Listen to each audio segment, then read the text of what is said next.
প্রথম আলো বার্তাকক্ষ থেকে আপনাদের স্বাগত জানাচ্ছি। সঙ্গে আছি ফিরোজ চৌধুরী।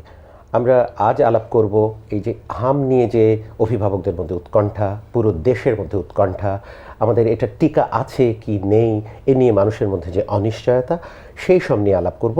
আমরা আমাদের সঙ্গে স্টুডিওতে পেয়েছি স্বাস্থ্য ও পরিবার কল্যাণ মন্ত্রণালয়ের মাননীয় মন্ত্রী জনাব সরদার মোহাম্মদ সাখাওয়াত হোসেন।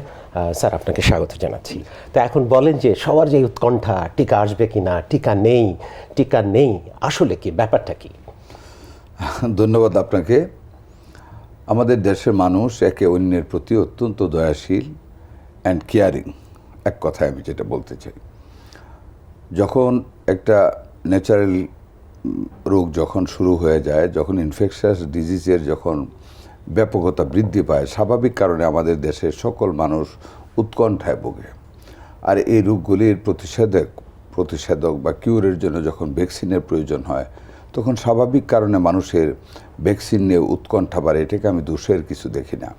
তবে মানুষের আসল জিনিসটা জানতে হবে। না জেনে যদি মানুষ আরও প্যানিক কেউ সৃষ্টি করে, সেই প্যানিকে আমাদের আক্রান্ত জনগণ আরও আক্রান্ত হয়ে যায়।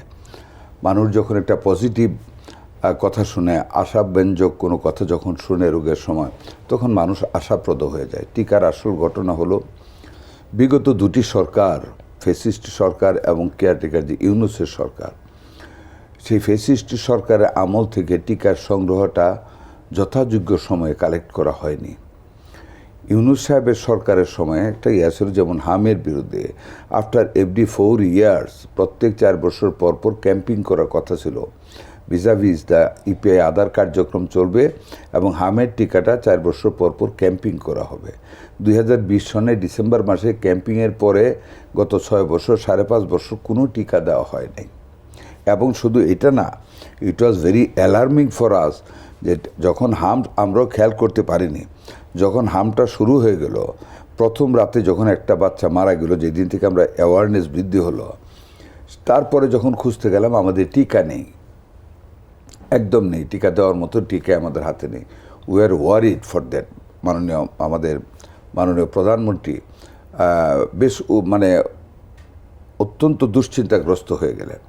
ঠিক সেই টাইমে আল্লাহর রহমত, মাননীয় প্রধানমন্ত্রীর অ্যাবল গাইডেন্সে আমরা immediately we had a meeting with World Health Organization, UNICEF, Gavi, এবং once we had a meeting with the World Bank even and ADB.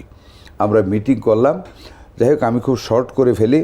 আমরা একটা বিশাল প্রায় 15,05,000 ডোজ টিকা আমরা 3রা মের তারিখে আমরা গ্যাবির কাছ থেকে নিয়ে নিলাম।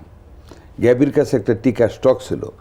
আল্লাহর রহমত যে উইদাউট পেয়িং মানি গ্যাবি আমাদেরকে এটা লোন দিল on the condition after we get the delivery from other source, আমরা এটাকে কম্পেনসেট করে তাদেরকে রিপেমেন্ট। এটা পেতে তো দীর্ঘ সময় লাগার কথা।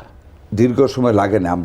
এটা আমি আপনাকে কীভাবে বোঝাবো, আমাদের অ্যাপ্রোচটা was so comfortable to them, এবং the other donor organisations, they accepted our appeal, they understood our acute position এবং দ্য হেজার্স অফ দ্য হাম অ্যাটাক। অ্যাকর্ডিংলি তারা আমাদেরকে এটা দিল। মিনওয়াইল আমাদের হাতে একটা টাকা ছিল 600 crore প্লাস, সেটা হলো অব্যয়িত টাকা করোনাকালীন সময়। এই টাকাটা আমরা এডিবিকে দিয়ে তড়িৎ গতিতে আমরা ইউনিসেফকে পেমেন্ট করে দিলাম, যেইটার কারণে আমরা ফার্স্ট 15 লাখ ভ্যাকসিন দিয়ে, গ্যাবি থেকে পাওয়া 15 লাখ ভ্যাকসিন দিয়ে 4 এপ্রিল থেকে আমরা 18টি জেলার 30টা উপজেলায় আমরা ভ্যাকসিন দেওয়া শুরু করলাম ম্যাসিভ ওয়েতে। এবং ওই 30টা উপজেলা থেকে এখন কোনো হামের রোগী আমাদের কাছে আসতেছে না, হসপিটালগুলিতে নেই। Subsequently we started from 12th of April। আমরা পুরা 4টা city, Mymensingh city corporation, Barishal city corporation, Dhaka city north, Dhaka city south, আমরা একবারে শুরু করে দিলাম আমরা এগুলির ভ্যাকসিনেশন।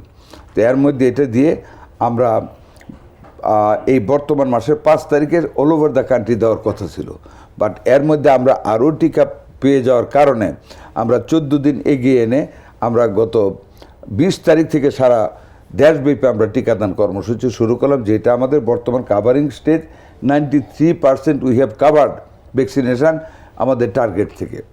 আপনি দেখেন টিকার যেটা মানুষ বলে টিকা নেই, আসলে তা না। আপনারা জেনে আরও খুশি হবেন, আমাদের তো পর্যাপ্ত স্টক আমাদের হাতে আছে ওভার অ্যান্ড এবাভ আজকে সকালে আমরা নতুন করে ইউনিসেফের মাধ্যমে আরও 15 লাখ ডোজ এমআর ভ্যাকসিন আমরা আজকে এয়ারপোর্টে আমরা মানে রিসিভ করেছি ইউনিসেফের দেওয়া, এবং তার সাথে আমরা 90,000 ভায়াল টিডি ভ্যাকসিনও আমরা রিসিভ করেছি। এরপরও পর্যায়ক্রমে প্রত্যেক সপ্তাহে আমাদের আরও আসতেই থাকবে। Will make a stock of 2 years ahead, যাতে ভবিষ্যতে আমাদের কোনো ঘাটতি না হয়। শুধু এইটা না, আমরা আপনি দেখেন সবচেয়ে বড় যেটা আমাদের, আমরা এই 1 কোটিরও 26-27 15 মাসের ভ্যাকসিন আমাদের হাতে স্টক থাকবে। 26-27 আমরা যে চ্যানেল আমাদের যে টিকা এখন প্রত্যেক সপ্তাহে আফটার এভরি 15 ডেজ আমরা টিকার লট অল ইপিআই সহ এইভাবে আমরা পেতেই থাকবো। তাহলে তো খুবই ভালো কথা যে ইপিআই 2 বছরের স্টক আমাদের হাতে থাকবে, যেটা নিয়মিত টিকা, তাহলে সেখানে কোনো ব্যাঘাত ঘটবে না বলে আপনি কোনো ব্যাঘাত ঘটবে না। তাহলে এই যে আমরা এই অনুষ্ঠানটা ফেসবুক এবং ইউটিউবে প্রচার হচ্ছে, তো ফেসবুক ইউটিউবে তো মানে ধরেন এই ধরনের প্রচার যে শত শত হাজার হাজার লাখ লাখ শিশু মরে যাবে, তো এইরকম জায়গায় এই 17 কোটি জনগণকে আপনি স্বাস্থ্যমন্ত্রী হিসেবে, এই জায়গার লিডার হিসেবে আপনি কি বলে আশ্বস্ত করবেন যে আপনার প্রস্তুতির জায়গা, এবং তাদের কিভাবে আপনি আশ্বস্ত করবেন? আমি আপনাকে একটা কথা বলি, হাম যদি অ্যাটাক হয়ে যায়, আমার তো হামের টিকা আগে দিতে হবে। অ্যাটাক হয়ে গেলে হামের কিছু প্রসিজিওর আছে। পিতামাতাকে জ্বর হলে হামের লক্ষণ দেখা দিলে সাথে সাথে হসপিটালে আনতে হবে। আমরা হসপিটাল ম্যানেজমেন্টকে অনেক ওয়েট করেছি। আমরা মোবাইল হসপিটাল অলরেডি ইস্টাবলিশ করে ফেলেছি মেডিকেল গ্রাউন্ডে, টেন্টের মাধ্যমে, সেনাবাহিনীর মাধ্যমে 20টা সিট আমরা অলরেডি পেতে ফেলেছি। মাঠ রেডি করেছি, প্রয়োজনে আমরা আরও হান্ড্রেডস অফ বেড আমরা রেডি করব। We are ready to accept the patients. Allah না করুক যদি পেশেন্ট আসেন, আমরা চাই না যে আল্লাহ আমাদের উপর আরও ধীরে ধীরে কমে যাচ্ছে, এটা একটু ভালো আমরা লক্ষণ ইনশাল্লাহ দেখছি। এর মধ্যে কিন্তু এটার কমে যাচ্ছে আল্লাহর মতে।